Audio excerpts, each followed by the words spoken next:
The stars looked different that morning. Kyle Morgan stood at the window of the space station, coffee cup in hand, watching Earth spin slowly below. He had been an ambassador for 15 years, but nothing in his career had prepared him for what was coming. Today, humanity would meet its first visitors from another world. 3 months ago, strange signals had reached Earth's deep space receivers, not random noise or natural phenomena, but clear mathematical patterns, messages, the beings calling. Themselves, the Zalathi Collective had sent greetings across the vast darkness of space. They spoke of peace, of sharing knowledge, of friendship between species. Every government on Earth had argued about how to respond.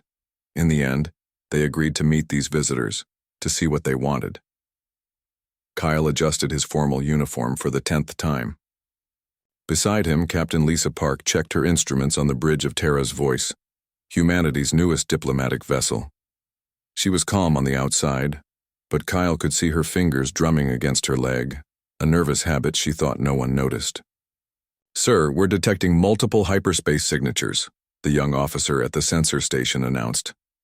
Amy Foster was fresh out of the academy, barely 25, but she was the best at reading the new quantum sensors Earth had developed. "They're coming out right where they said they would." Kyle moved to the main viewport. Space itself seemed to bend and twist, reality folding in ways that hurt to watch. Then suddenly, they were there. 5 ships made of what looked like living crystal, catching and reflecting starlight in patterns that seemed almost like breathing. They were beautiful and terrible at the same time. Each ship was the size of a city, yet they moved with the grace of dancers. "Their lead ship is sending a message," Amy said, her voice steady despite the historic moment. "They're requesting permission to approach Earth orbit." Lisa looked at Kyle. This was his call. He was the one chosen to speak for all of humanity. He thought of his daughter back on Earth, probably watching the news feeds with her classmates. He thought of all the people counting on him to make the right choice. "Tell them they are welcome," Kyle said. "But they must follow our designated approach path and submit to standard scans." The response came quickly. The main screen lit up, and Kyle saw his first alien. The Zalathi spokesperson appeared to be made of energy wrapped in a shell of crystal. It had a vaguely human shape, 2 arms, 2 legs, a head, but that was where the similarity ended. Its face was a swirl of light patterns that somehow conveyed emotion. "Greetings, children of Terra," the being said, its voice coming through the translators as a pleasant, almost musical tone. "I am Prime Resonance, speaker for the Zalathi Collective. We are pleased to finally meet you in person. Your species shows such promise." Kyle activated his own communicator. "Welcome to our solar system, Prime Resonance. I am Ambassador Kyle Morgan, speaking for the United Nations of Earth. We are honored by your visit." "The honor is ours," Prime Resonance replied. "We have traveled far to meet you. We bring gifts of knowledge, offers of trade, and hope for friendship. May we approach your beautiful world?" At the tactical station, Lieutenant Paul Walker frowned at his screens. He was a quiet man who had served in the military for 20 years before joining the diplomatic corps. Something was bothering him about the sensor readings. There were energy spikes coming from the Zalathi ships, brief flashes that didn't match their stated peaceful intentions. They lasted only microseconds, like the ships were scanning for something. "Captain," Paul said quietly, "I'm reading some unusual activity from their vessels." Lisa moved to his station, studying the data. "What kind of activity?" "Deep scans. They're mapping our entire system. Every satellite, every ship, every defense platform." Paul's voice was low, meant only for Lisa's ears. "These aren't the scans of curious visitors. These are tactical scans." Lisa's expression didn't change, but Kyle noticed her hand move to her sidearm, an unconscious gesture. "Log everything," she ordered. "Send a copy to Fleet Command, Priority 1, encrypted." Meanwhile, the Zalathi ships continued their approach. They moved in perfect formation, like a school of fish in the ocean. Their hulls shifted between transparent and solid, revealing glimpses of the beings inside, hundreds of them, all made of that same crystal and light. "We have brought 5 ships," Prime Resonance explained. "Each carries representatives from different aspects of our collective: scientists, artists, philosophers, and builders. We hope to learn from you as much as we hope to teach. Kyle smiled diplomatically. We look forward to the exchange. We have prepared quarters for your delegation on Earth, as well as tours of our major cities. Our scientists are eager to meet yours. Excellent, Prime Resonance said. We are particularly interested in your species' resilience. You have survived much on your world. Wars, disasters, diseases. Yet you persist. You even reach for the stars. Such determination is valuable. The way the alien said valuable sent a chill down Kyle's spine, though he couldn't say why. He maintained his professional smile. We are indeed a persistent species. It's one of our defining characteristics. In the background, Paul continued monitoring the scans. The Zelathi were being thorough, too thorough. They were counting things, ships, weapons, people. The kind of counting an army does before an invasion. He opened a secure channel to Admiral Jack Coleman at Earth Defense Command. Admiral, you need to see this data, Paul transmitted. Our guests are very interested in our military capabilities. Back on Earth, Admiral Coleman sat in a bunker 500 feet below the Rocky Mountains. He was an old soldier, one who had learned never to trust a smile that came too easily. He studied the data Paul had sent, his weathered face growing more concerned with each reading. Double our ready status, he ordered his staff. Quietly, don't let our guests know we're suspicious, but I want every defensive system online and ready. Commander Danny Chen, the Admiral's aide, nodded. Sir, should we activate the special assets? Coleman thought for a moment. Hidden on the dark side of the moon was humanity's biggest secret. A fleet of warships that officially didn't exist, built with technology that the public didn't know about, weapons that weren't supposed to be possible. Not yet, he decided, but tell Captain Jones to start warming up his engines, just in case. Back on Terra's Voice, the Zelathi ships had settled into Earth orbit. They were beautiful against the blue and white of humanity's home, like jewels floating in the night. News feeds around the world showed the images, and people celebrated. First contact. Peaceful first contact. It was everything humanity had hoped for. But Paul Walker kept watching his screens, and Lisa Park kept her hand near her weapon, and Admiral Coleman kept his secret fleet ready. Because sometimes things that seemed too good to be true actually were. And sometimes visitors who smiled too much were actually looking at you like a meal. The Zelathi had arrived, and they brought gifts and promises of friendship. But beneath the pretty words and crystal ships, something else was happening. The visitors were counting, measuring, evaluating. Like a predator studying prey, learning its weaknesses before the strike. Kyle Morgan stood at the viewport watching the alien ships orbit Earth and wondered if he had just welcomed friends or invited disaster. Time would tell. It always did. 3 days had passed since the Zelathi arrived. Their crystal ships hung in orbit like ornaments, beautiful and strange against the darkness of space. Down on Earth, the alien delegation toured humanity's greatest cities. Prime Resonance and 12 other Zelathi representatives walked through New York's Times Square, their crystalline bodies drawing crowds of amazed onlookers. They visited Beijing's Forbidden City, where ancient history met alien future. They stood before the pyramids of Cairo, their energy forms pulsing with what seemed like appreciation. But not everyone was celebrating. In a submarine base deep beneath the Pacific Ocean, Admiral Jack Coleman sat in a room that didn't exist on any official map. The facility was called Poseidon's Reach, and it served as the real command center for Earth's defense. Around the table sat his most trusted officers, men and women who knew secrets that could never be shared. Commander Tony White pulled up a holographic display showing the Zelathi's movement patterns. Tony was a tall, thin man who had spent his entire life analyzing threats. He didn't like what he was seeing. They're not acting like tourists, Admiral. Look at where they've asked to visit. The display showed red dots marking every location the Zelathi had toured. When connected, they formed a perfect grid over Earth's major population centers and military installations. They've mapped our missile silos in Montana, our submarine bases in the Atlantic, our Air Force installations in Nevada.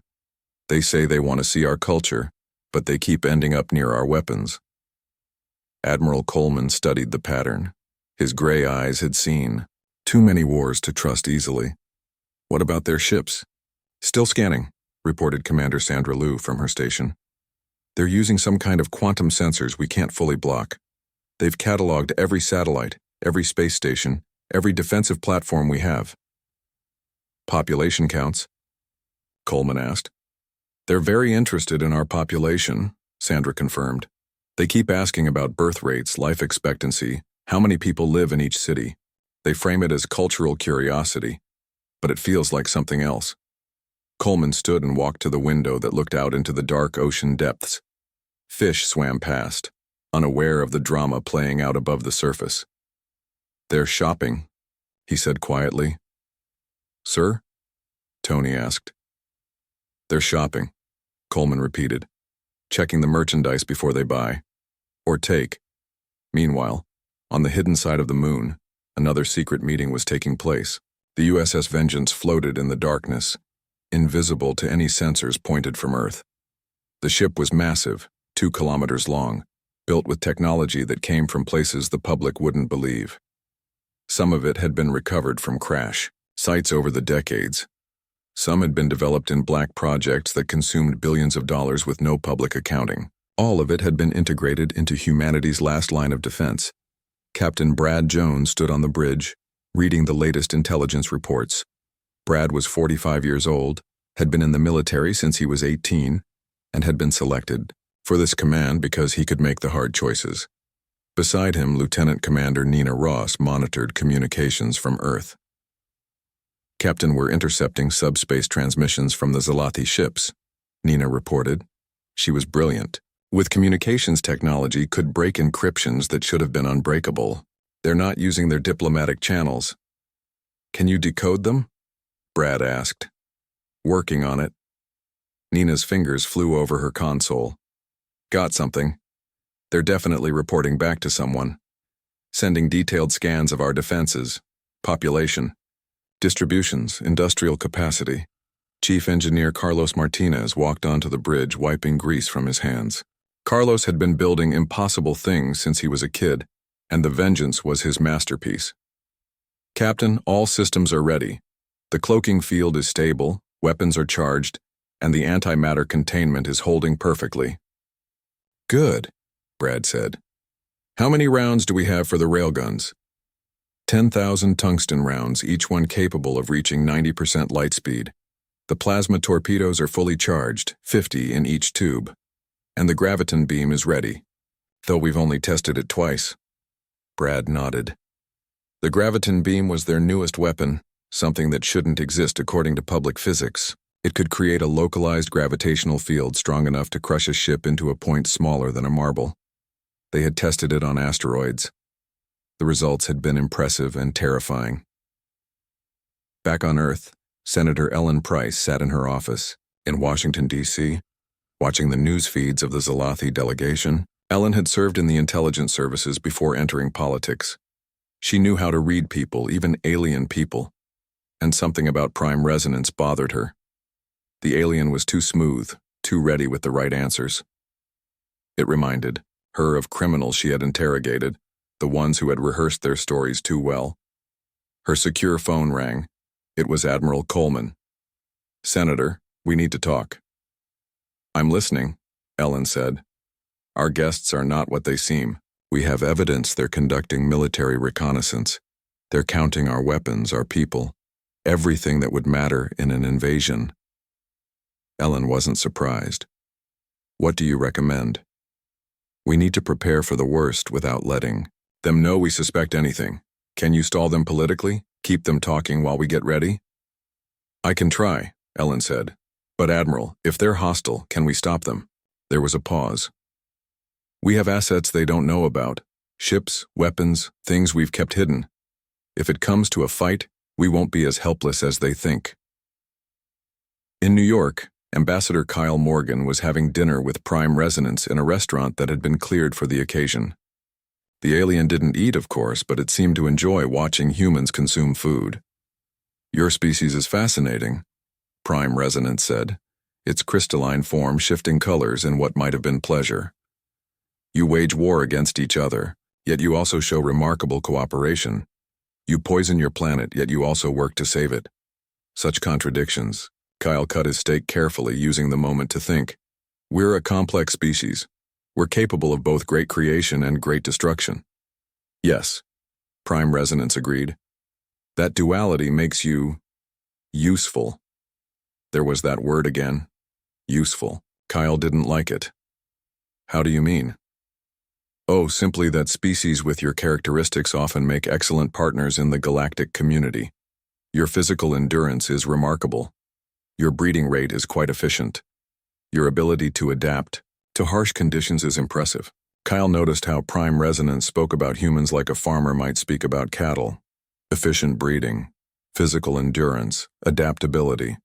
These weren't the observations of a friend. They were the assessments of someone evaluating resources. On the moon, Nina Ross finally cracked the Zalathis' main encryption. What she found made her blood run cold. Captain, you need to see this. Brad read the translated messages. The Zalathi weren't alone. They had a fleet, a big one, waiting just outside the solar system. 500 ships all armed already. The 5 ships in Earth orbit were just scouts, sent to evaluate humanity's defenses and determine if the planet was worth taking. They're slavers, Nina said quietly. They've done this before. Find primitive worlds, evaluate the population, then take them for labor. Brad's jaw tightened. How long before their fleet arrives? Based on these communications, they're waiting for Prime Resonance's signal. Could be days, could be hours. Brad turned to his crew. Battle stations. I want everyone ready. If those bastards make a move toward Earth, we're going to introduce them to human hospitality. Back in Poseidon's Reach, Admiral Coleman received the same intelligence. He made a decision that would change human history. Activate the Ghost Fleet. All of it. I want every hidden ship ready for combat. And send a message to President Adams. Tell her our guests are not here to make friends. President Julia Adams received the message in the White House Situation Room. She read it twice, then looked at her Joint Chiefs. Gentlemen, ladies, it seems our visitors have ulterior motives. Admiral Coleman believes they're planning to enslave our population. General Frank Miller, chairman of the Joint Chiefs, leaned forward. What are our options, Madam President? According to Coleman, we have assets the Zalathi don't know about. Ships with weapons that violate several treaties we've signed. The question is, do we reveal them? If the alternative is slavery or extinction, General Miller said, then I vote we show them everything we've got.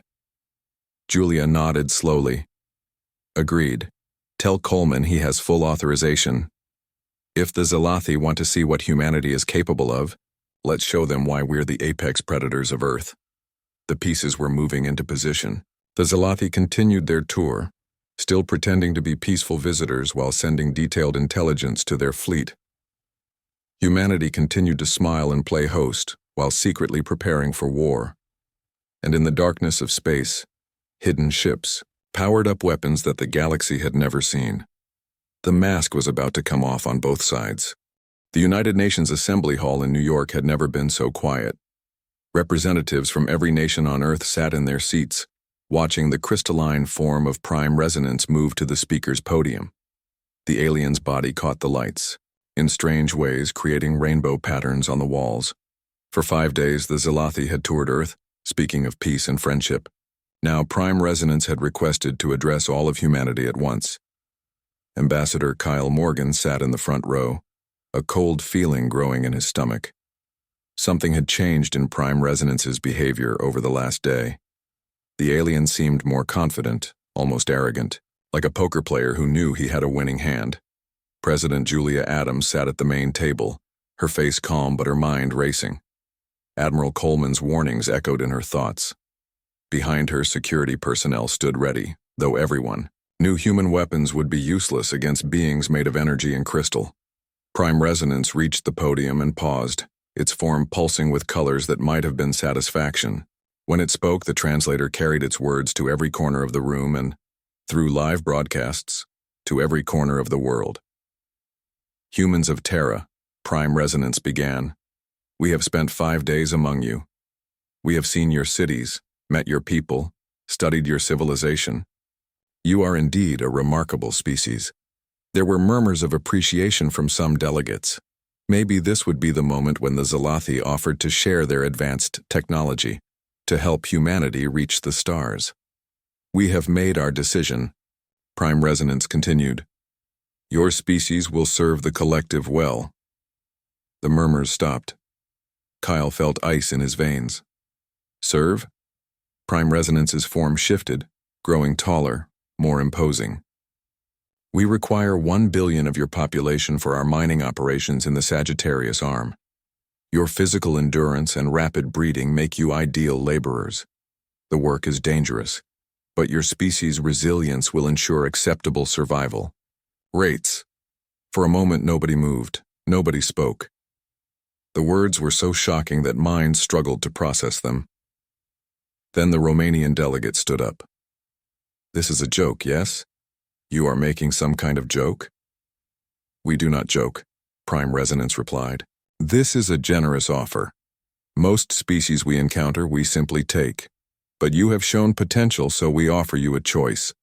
Provide 1 billion volunteers, and the rest of your population may continue to live on Earth under our supervision.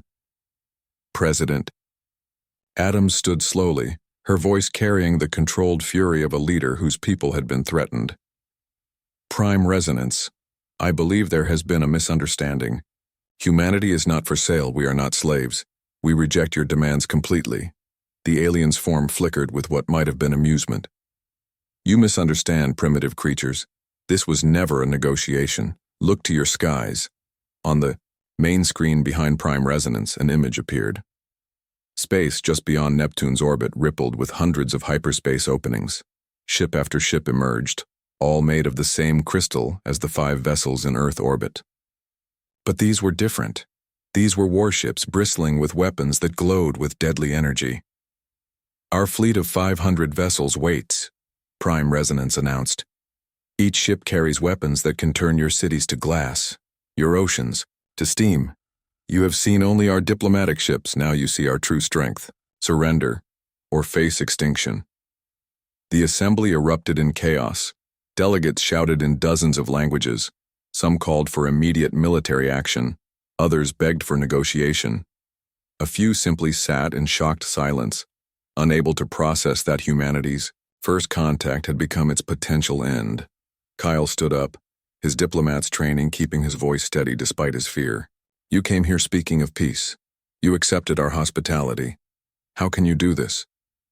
Because we can, Prime Resonance replied simply. The galaxy belongs to the strong. You are not strong.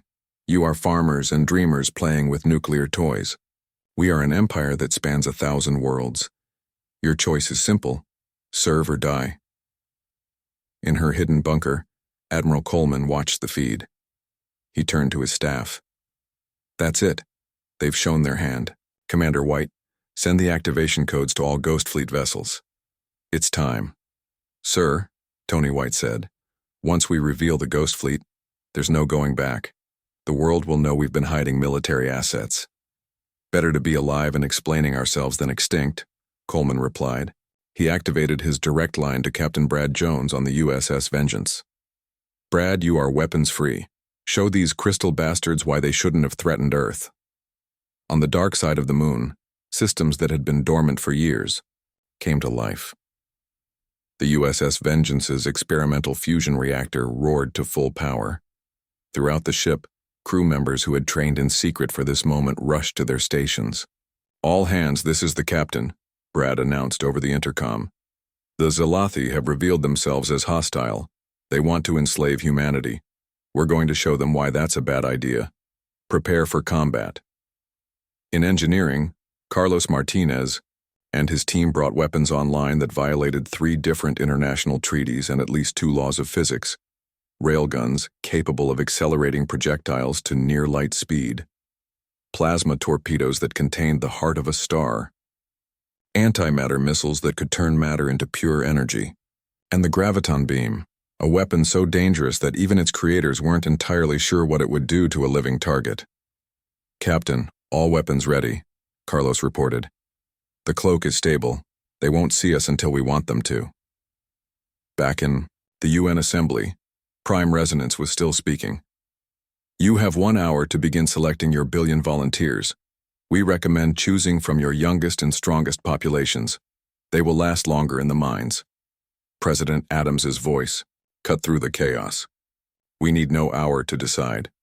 Earth's answer is no. We will not give you a single human being. Then you have chosen extinction, Prime Resonance said. Its form began to pulse with angry reds and oranges. Our fleet will turn your world to cinders. Your species will be a footnote in galactic history, a primitive race too stupid to accept servitude over death. General Frank Miller stood beside President Adams. You want to see primitive? We crawled out of the mud with nothing but rocks and sticks. We survived ice ages, plagues, and world wars. We split the atom and walked on our moon. And if you think we did all that just to roll over for the first bully who shows up, you don't know humans very well. Prime Resonance's form flickered. Brave words from a doomed species. You have no ships that can match ours. Your nuclear weapons are toys compared to our technology. What could you possibly do against 500 warships? It was then that Admiral Coleman's image appeared on the screen, replacing the view of the Zalathi fleet. The old soldier looked calm, almost serene. Prime Resonance, you made 2 mistakes. First, you assumed that what you could see was all we had. Second, you threatened our children. What are you talking about, primitive? The alien demanded. Coleman smiled, a cold expression that would have been familiar to any human who had ever faced him in battle. Captain Jones, drop the cloak. Behind Earth's moon, space itself seemed to tear open. The USS Vengeance dropped, its invisibility field, revealing itself to every sensor in the solar system. The ship was massive, angular, black as space itself. Along its hull, weapons ports opened, revealing technology that humanity wasn't supposed to possess for another 1,000 years. On every screen in the assembly, on every television on Earth, on every Zalathi sensor display, the impossible ship appeared. It was beautiful and terrible, a predator revealing itself after hiding in tall grass.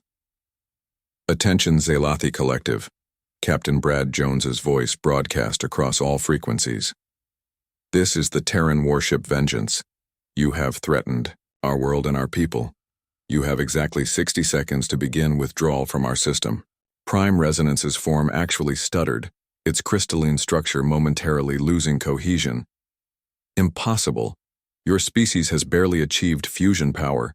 You don't have the technology for such a vessel. Lisa Park's image appeared on the screen. She was smiling, but it wasn't a friendly expression. You surveyed our public technology. Did you really think a species that went from first flight to landing on our moon in 60 years showed you everything? Did you think a species that survived by being the smartest predator on a death world would reveal all its weapons? The Zalathi ships in orbit began charging their weapons, their crystal hulls glowing with dangerous energy. Prime Resonance had recovered from its shock and was now pulsing with rage. 1 ship! You have 1 ship against 500. You will burn. Admiral Coleman's smile grew wider. Who said we have 1 ship? Around Earth, space distorted in 12 different locations. Like predators emerging from camouflage, the rest of humanity's ghost fleet dropped their cloaking fields. The USS Retribution, a ship even larger than the Vengeance, appeared above the North Pole. The USS Defiance materialized near the Zalathi diplomatic vessels. The USS Nemesis emerged from behind a commercial space station where it had been hiding, in plain sight. 9 more warships appeared, each one impossible, each one armed with weapons that the Zalathi's worst nightmares hadn't imagined. They formed a protective grid around Earth, their weapons trained on the Zalathi vessels. In the assembly hall, delegates stared in shock. Even President Adams.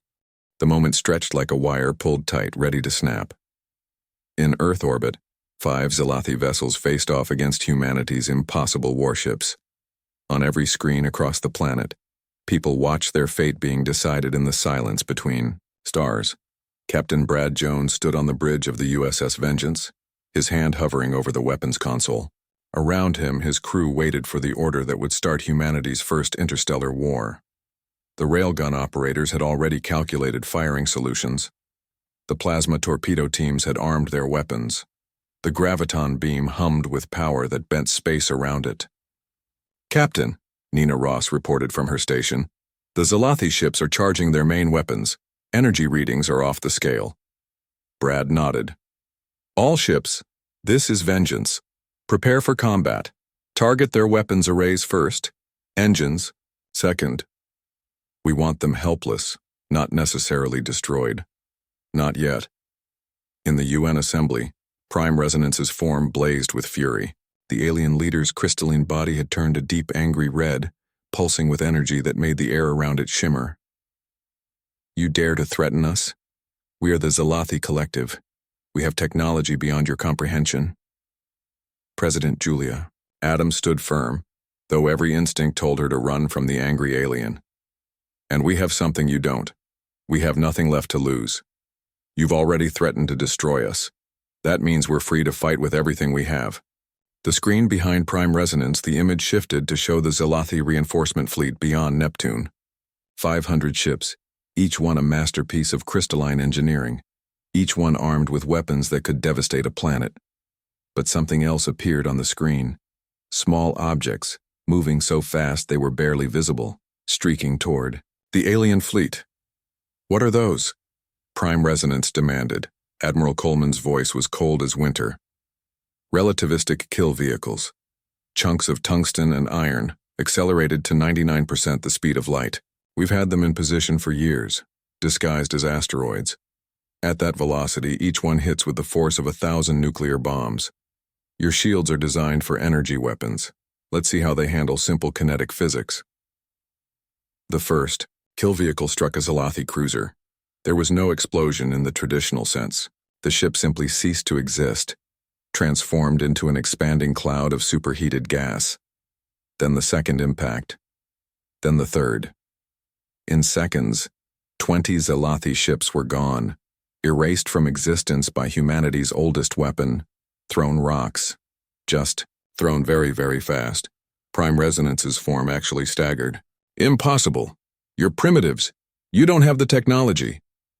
Kyle Morgan stood up, his diplomatic training finally giving way to human anger. "We put men on the moon using computers less powerful than a modern phone. We split the atom with equations worked out on blackboards. We don't need fancy technology when simple physics will do." Above Earth, the Zalathi diplomatic vessels made their choice. They opened fire on the USS Defiance. Beams of pure energy lanced out, striking the human warship's hull. But instead of cutting through metal, the beams scattered across an invisible barrier, creating a light show that could be seen from the ground. "Shields holding," the Defiance's captain reported calmly. "Returning fire." The Defiance's railguns spoke. Tungsten rounds, each the size of a telephone pole, accelerated to near light speed and slammed into the lead Zalathi vessel. The crystal hull, so beautiful and seemingly invincible, shattered like glass hit by a hammer. Atmosphere vented into space, along with Zalathi crew members who discovered that their energy forms needed their crystal shells to survive in vacuum. "All Ghost Fleet ships, engage at will," Admiral Coleman ordered. "Show them why humans are the apex predators of Earth." When the battle erupted across Earth's orbit, 12 human warships engaged 5 Zalathi vessels, but it wasn't even close to a fair fight. The Zalathi's energy weapons, so effective against conventional matter, couldn't penetrate the Ghost Fleet's experimental shields. The shields used controlled black holes, microscopic singularities that bent space around the ships, causing energy to curve away harmlessly. In return, humanity's weapons were devastating. Railguns punched through crystal hulls like bullets, through glass. Plasma torpedoes engulfed entire sections of Zalathi ships in star-hot fire. Antimatter missiles deleted matter from existence, leaving perfectly spherical holes in alien vessels. But it was the USS Vengeance's graviton beam that truly demonstrated humanity's terrifying potential. Brad Jones targeted Prime Resonance's flagship, the largest and most powerful of the Zalathi vessels. Firing graviton beam, Carlos Martinez announced from engineering. An invisible force reached out from the Vengeance, wrapping around the alien flagship. Space itself bent and twisted. The massive crystal ship, a kilometer long and beautiful beyond description, began to compress. Metal and crystal screamed as gravitational forces equivalent to a black hole crushed the vessel smaller and smaller. The Zalathi crew's screams echoed across all communication channels as their ship was compressed to the size of a house, then a car, then a basketball. The graviton beam released its hold and the compressed matter exploded outward in a shower of exotic particles that painted Earth's upper atmosphere with aurora lights visible in daylight. Prime Resonance, who had managed to escape to another ship via emergency teleport, watched its flagship die. The alien's form was no longer red with anger but white with fear. Ceasefire, ceasefire, we yield. All ships, hold fire, Brad ordered. 3 Zalathi vessels remained, damaged and helpless, their weapons destroyed, their engines crippled. They floated in space like broken toys. Admiral Coleman appeared on all screens again. Prime Resonance, you have lost. Your reinforcement fleet is down to 480 ships and falling. Every second you delay, another one dies. Order them to retreat, or we will destroy them all. On the screen, more relativistic kill. Vehicles found their targets. The Zalathi fleet was trying to scatter, but objects moving at near light speed were hard to dodge. Ships died in flashes of light and heat, their crews not even having time to scream. Stop, Prime Resonance begged. We surrender, we yield. The fleet will withdraw. Order them to leave. Now, President Adams commanded. And Prime Resonance, you will deliver a message to your collective and any other species who might threaten Earth. The alien leader's form flickered with defeat. What message? Admiral Coleman smiled grimly. Tell them that humanity spent its entire history fighting itself, perfecting the art of war.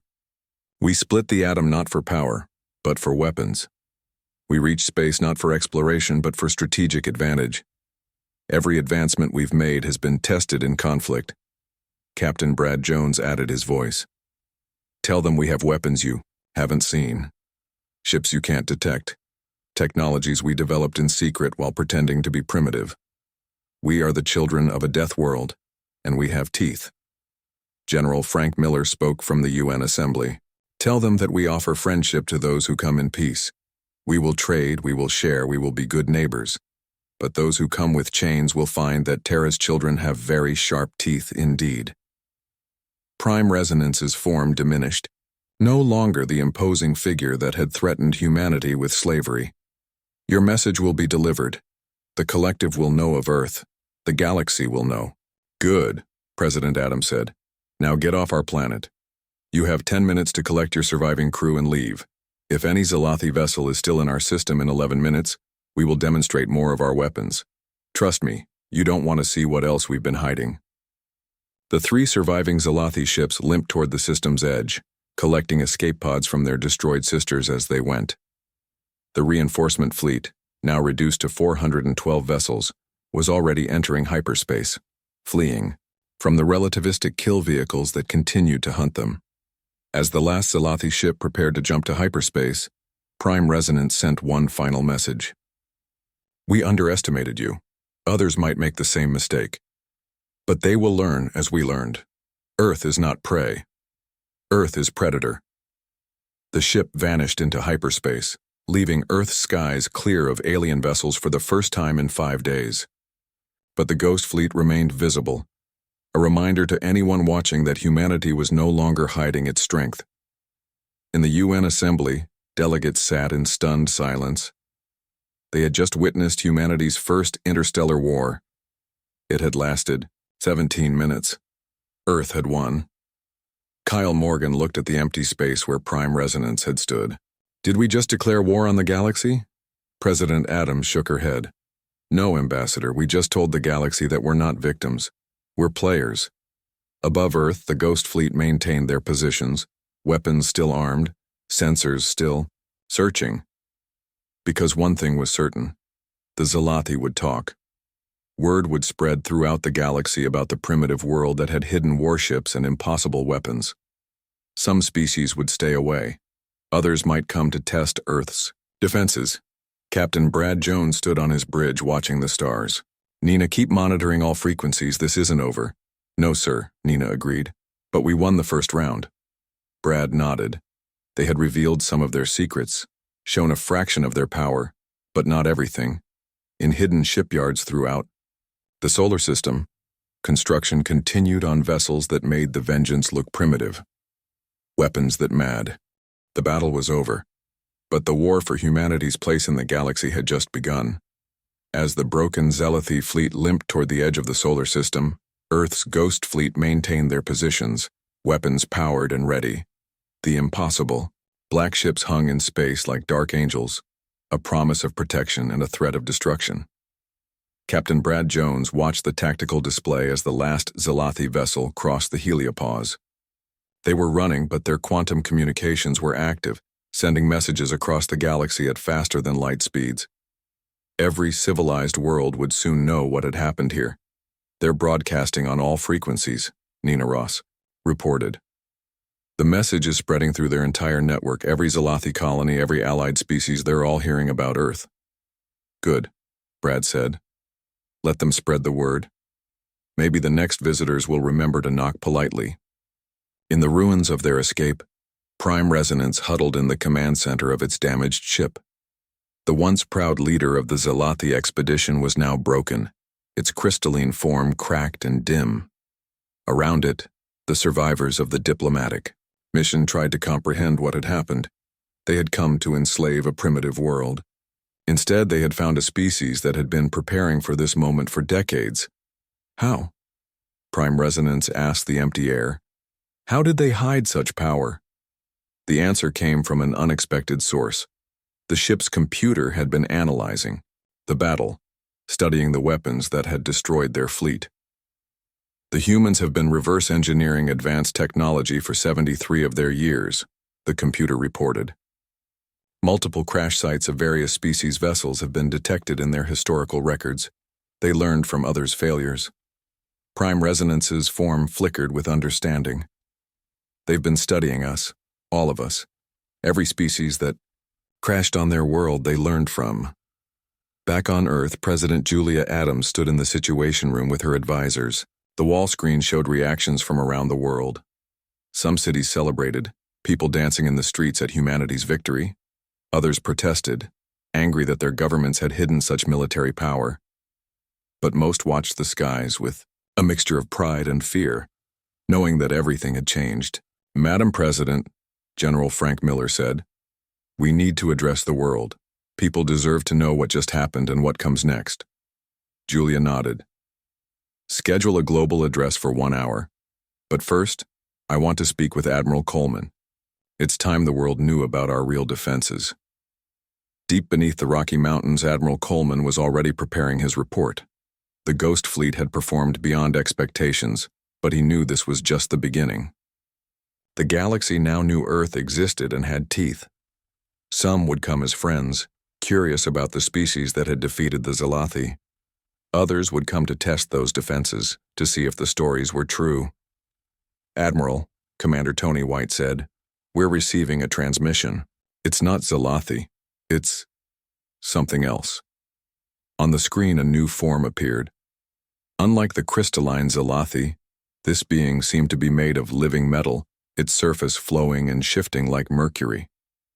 When it spoke, the translator worked perfectly, suggesting this species had been monitoring Earth for some time. "Greetings, Earth. We are the Meridian Consortium. We observed your conflict with the Zealothi Collective. Impressive. We would like to discuss trade agreements, peaceful trade agreements." Coleman allowed himself a small smile. "Our first customer. Tell them we're listening, but they need to understand our rules. No threats, no slavery, no conquest, just honest trade between equals." On the moon, the USS Vengeance powered down its main weapons but kept its sensors active. In the ship's conference room, Brad Jones met with his senior staff to discuss what came next. "We've shown our hand," Carlos Martinez said. "Part of it, anyway. Every species in the galaxy will be analyzing our weapons, looking for weaknesses. Let them look, Brad replied. What they saw today was Generation 1 technology. The Mark II ships are already in production. By the time anyone figures out how to counter what we showed today, we'll have moved on to something else. Lieutenant Commander Nina Ross pulled up a holographic display of the solar system. I've been monitoring subspace communications. The Zalathi message is spreading faster than we expected. We're detecting responses from at least 40 different species. Some are expressing fear, others curiosity. A few seem angry that someone finally stood up to the Zalathi. What about threats? Brad asked. 3 species have made vague threats about avenging the Zalathi. But 17 have sent messages of congratulations. Apparently, the Zalathi have been bullying the galaxy for centuries. We just became heroes to a lot of oppressed worlds. In New York, Ambassador Kyle Morgan sat in his office, reading the flood of messages coming in from around the world. Governments wanted answers. How long had the Ghost Fleet existed? What other weapons did Earth have? Were there more secrets? His assistant knocked on the door. Sir, you have a visitor. Says it's urgent. Kyle looked up to see a woman in a nondescript suit. She showed him a badge he recognized. Black Ops intelligence, the kind that officially didn't exist. Ambassador Morgan, I'm Agent Patricia Stone. I'm here to brief you on Project Prometheus. I've never heard of Project Prometheus, Kyle said. Exactly, Patricia replied. The Ghost Fleet was our public reveal. But Prometheus is our real defense. Would you like to know what we've really been building? Kyle leaned back in his chair. I'm listening. Patricia activated a secure holographic projector. The image that appeared made Kyle's blood run cold. It showed a ship, but calling it a ship was like calling a nuclear bomb a firecracker. It was massive, 10 kilometers long, covered in weapons that looked more like natural disasters than military hardware. This is the USS Ragnarok, Patricia explained. Currently hidden in the asteroid belt. It carries weapons that make the graviton beam look like a toy. Singularity missiles that create temporary black holes. Quantum disruptors that can delete matter from existence at the subatomic level. And Project Omega, a weapon so dangerous we've only simulated it. What does Omega do? Kyle asked, though he wasn't sure he wanted to know. It creates a cascade reaction in the quantum foam of space-time itself. In simple terms, it can delete a solar system from existence. Not destroy it, delete it, as if it never existed. Kyle stared at the image. We built that? We built 12, Patricia said. They're hidden throughout the solar system and beyond. The Ghost Fleet was our warning. Shot. These are our nuclear option. As night fell across Earth, people looked up at the stars with new eyes. Children who had dreamed of meeting friendly aliens now knew the universe was more dangerous than they'd imagined. Adults who had feared invasion now knew humanity had been preparing all along. In a small bar in Chicago, a group of military veterans watched the news coverage of the day's events. One of them, an old Marine named Bill, raised his beer. To humanity, he said, we might be crazy, but we're nobodies, slaves. The others raised their glasses in agreement. Similar scenes played out across the world. Humanity had been tested and had not been found wanting. The Zalathi ship Prime Resonance Commanded finally entered hyperspace, heading back to collective territory. But they carried more than news of defeat. They carried a warning that would echo through the galaxy for generations. The humans were not what they seemed. They were not primitive. They were not helpless. They were the children of a death world who had turned war into science and paranoia into preparation. Back on Earth, President Adams gave her address to the world.